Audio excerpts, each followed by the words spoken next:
అలాగనే వేదికను అలంకరించిన పెద్దలు మరియు మాజీ మంత్రి హరీష్ రావు గారు 6 అడుగుల బుల్లెట్, అభివృద్ధిలో పైలట్, తెలంగాణ రాకెట్, అవునా కాదా? ఇక షురూ చేద్దాం. అయితే ఈ రాష్ట్రంలో సర్పంచులుగా మీరు గెలిచింది గ్రామ పంచాయతీ సర్పంచులు కాదు, గరం పంచాయతీలు. గరం పంచాయతీ అంటే గరంగానే నడిపించారు అందరూ, మాల్పాని అన్నీ. కాబట్టి మీరందరూ చట్టసభలో ప్రవేశం తీసుకున్నట్టు ఏ అసెంబ్లీలలో పార్లమెంట్లలో ఉన్నామని మీరందరూ అనుకోవాల్సిందని ఆ సమయం ఆసమైంది మీకు. కాబట్టి అలాగనే మీరందరూ గెలిచిరో కరెక్టే. మీ అందరికీ ఈ రాష్ట్ర ముఖ్యమంత్రి రేవంత్ రెడ్డి మీకు కన్ఫ్యూజన్లో పెట్టిండు. ఫస్ట్ జడ్పీటీసీ ఎంపీటీసీ అనగానే 42% అనగానే ఫస్ట్ రాసుకునేటట్టు మీడియాలో, ప్రెస్లో, పత్రికల్లో, పబ్లిక్లో ఎడ్యుకేట్ చేసిన ఏకైక వ్యక్తి నేనే రాష్ట్రంలో. అలాగనే Indira Sawhney versus union government of India అని ఒక జడ్జిమెంట్ ఉంది. అందులో 9 బెంచ్ల జడ్జిమెంటు 50% రిజర్వేషన్ అనేది దాటడానికి లేదనేది సీలింగ్ ఉంది దాని మీద. కాబట్టి దాన్ని లెక్కలకి తీసుకోకుండా 42% ఇస్తానని చేయడం వల్ల మళ్ళీ కోర్టు కేసుకి వెళ్ళడము, కోర్టు కేసులో ఉండడము, మళ్ళీ దానికి స్టే రావడంతో మళ్ళీ ఆయన ఏం చేసిండంటే ఇమ్మీడియట్గా సర్పంచ్ ఎలక్షన్స్ తేవాలని సర్పంచ్ ఎలక్షన్స్ పెట్టిండు. కాబట్టి సర్పంచ్ ఎలక్షన్స్కి పార్టీ గుర్తింపు కండువా అనేది ఉండకపోవచ్చు. మీరు మెయిన్ చూడాల్సింది ఏంటంటే బీఫామ్ అనేది దీనికి ఉండదు. బీఫామ్ అనేది జెడ్పీటీసీ, ఎంపీటీసీ, ఎమ్మెల్యే, ఎంపీలకు ఉంటుంది. కాబట్టి మీరంత పెద్దగా మీరు ఏదో పార్టీ ఫిరాయింపులు, పార్టీ మార్పులు ఉంటాయని మీరు అనుకోవద్దు.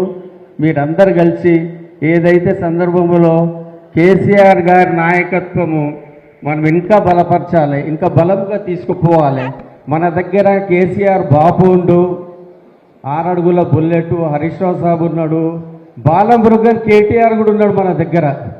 బాలమురుగన్ కేటీఆర్ కూడా ఉన్నాడు. దాని వెంబడి టీఆర్ఎస్ కుటుంబ సభ్యులు ఉన్నారు, మన బలగం ఉంది. ఇంతమంది ఉన్నాం కాబట్టి మీరు ప్రతిదీ భయం లేకుండా నిక్కచ్చిగా ఏదున్నా కూడా చేసుకుంటూ పోవాలని పార్టీలో, టీఆర్ఎస్ పార్టీలో మనము కార్యకర్తలను కూడా విస్మరించొద్దు అనేది నేను మనవి చేస్తున్నాను. మీ అందరితో వేదికను అలంకరించిన పెద్దలు అందరూ అంటున్నారు, కార్యకర్తలని ఫస్ట్ గుర్తింపు ఇవ్వండి. మనము జనరల్ ఎలక్షన్లో కానీ మొన్న ఎలక్షన్స్లో కూడా దెబ్బతినడానికి కారణము కార్యకర్తలను విస్మరించినాం మనము. కాబట్టి రాబోయే రోజుల్లో కార్యకర్తలకు మనం పెద్ద పీట వేయాలని మీతో కోరుతున్నాను. అలాగనే ఇప్పుడు మహిళా సోదరిమణులు సర్పంచ్గా గెలిచినారు. కాబట్టి 1992లో 73 ఆర్టికల్ అనేది అమెండ్మెంట్కి వచ్చింది. వచ్చినప్పుడు మహిళలకు 30% రిజర్వేషన్ అనేది వచ్చింది. ఆంధ్రాలో 50% రిజర్వేషన్ మహిళలకు కల్పిస్తున్నారు అక్కడ.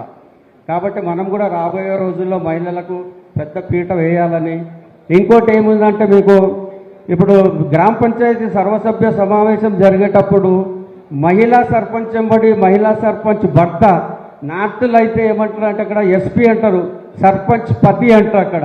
కాబట్టి సర్వసభ్య సమావేశంలో ఇక్కడ సర్పంచ్ ఎంబడి భర్త వెళ్తాడు. కాబట్టి మండలి ఎంపీపీ సర్వసభ్య సమావేశాలు జరిగినప్పుడు కూడా భర్త ఎంబడే వెళ్తాడు.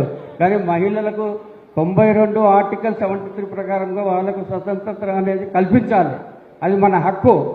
గెలిచిన అయితే ఒకరోజు చిన్న ఒక సందర్భం జరిగింది, అది నేను మీ ముందు పెడుతున్నాను. ఎంపీపీ సర్వసభ్య సమావేశం జరుగుతుంది. నేనెందుకో ఎంపీపీతో కలవడానికి నేను వెళ్ళా. అక్కడ వెళ్ళేసరికి 6 మంది సర్పంచులు మహిళలు లోపల ఉంటారు, 6 మంది భర్తలు బయటరు. ఏమైనా మీరు బయట ఎందుకు అని అంటే, సార్ వాళ్ళు లోపల మేము లోపల పోవడానికి అంటే సర్పంచ్ గ్రామ పంచాయతీ వల్ల పోతుంది కదా అంటే, లేదు సార్ రావద్దన్నారు, అందు గురించే నిలబడ్డామన్నారు. నేను అక్కడి నుంచి ఒక 1 అవర్ పని చూసుకొని నేను వస్తుంటే ఒక 5 కిలోమీటర్స్ తర్వాత నేను ఆగిన తర్వాత అక్కడ ఏముందంటే న్యూ తిరుమల వైన్స్. అంత లోపల నేను ఎందుకు ఆగినా అంటే, నేను ఎందుకు ఆగినా ఏమనుకోవద్దు మీరంతా, నేను వాష్రూమ్కి ఇట్లా పోయి వచ్చిన, నా కారు నన్ను చూసి ఏం చేశారు 6 మంది మళ్ళీ వైన్స్ సెకండ్ బయటకు వచ్చారు. సార్ మీరు ఇటు వచ్చారంటే, ఆగినా వాష్రూమ్ వచ్చింది అందు గురించి ఆగినానంటే, మీరేం చేస్తున్నారన్న? లేదు సార్, వేడి బాగుంది, చల్లటి బీర్లు.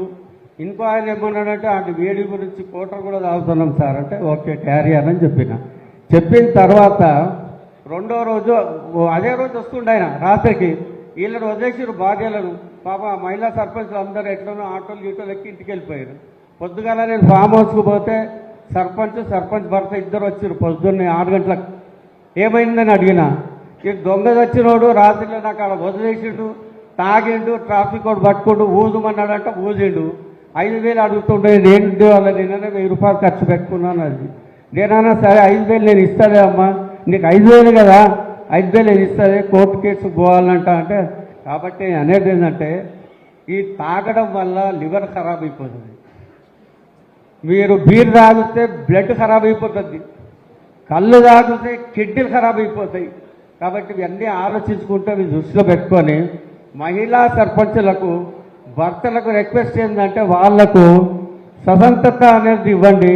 వాళ్ళు గ్రామ పంచాయతీలో కానీ అధికారుల దగ్గర పోవడానికి, ఆఫీసులో తిరగడానికి వాళ్ళకు మీరు ఇండిపెండెంట్గా వాళ్ళకు ఫ్రీడమ్ ఇస్తే వాళ్ళు తిరిగి చేసుకోగలుగుతారు. వాళ్ళు వంటగదికే మీరు అక్కడికే రెస్ట్రిక్ట్ చేయకండి. వంటగదిలో వెళ్ళి భార్య సర్పంచ్ ఉంటే వంటగదిలో వెళ్ళి సంతకాలు తీసుకొస్తారు. నేను కళ్ళతో చూసిన, అది కూడా తప్పే. కాబట్టి ఇప్పుడు మన ముఖ్యమంత్రి అనేటైనా ఇప్పుడు జిల్లా పరిషత్ ఎంపీటీసీ జెడ్పీటీసీ ఎలక్షన్స్ చేస్తాడు, కానీ చేయడానికి లేదు. హరీష్ రావు సాబ్కు మొత్తం తెలుసు దాని గురించి. కాబట్టి కోర్టులో కేసు పెండింగ్ ఉంది, మీరేం పెద్దగా దాని గురించి పట్టించుకోకండి. ఒక జడ్జిమెంట్ ఉంది మహారాష్ట్రలో, వికాస్ కిషన్ రావు వర్సెస్ మహారాష్ట్ర గవర్నమెంట్. దాంట్లో ట్రిబుల్ టెస్ట్ ఎంపారికల్ సర్వే, దాని వెంబడి డాటా ఇవన్నీ రావాలి. కాబట్టి ఇవి వచ్చేంత వరకు చేయడానికి ఏముండదు, మీకు తొందర ఏం పడకండి. జెడ్పీటీసీ ఎంపీటీసీలో మెజారిటీ గెలుపు మనదే తీసుకురావాలని. అలాగనే మీకు చిన్నది, ఇప్పుడు మన దగ్గర ఉన్నటువంటి ముఖ్యమంత్రి ఇప్పుడు ఈ ఎలక్షన్స్ చేసినాడు, ఆ ఎలక్షన్స్ చేయాలని కూడా చాలా తొందరపాటులో ఉన్నాడు. కానీ ఆయన ఇప్పుడు దావత్కి వెళ్తుండు, ఓటుకు నోట్లో ముద్దాయి. ఆయన పాస్పోర్ట్ లేదు, ఆయన పాస్పోర్ట్ ఏసీపీ కోర్టు సీజ్ చేసింది.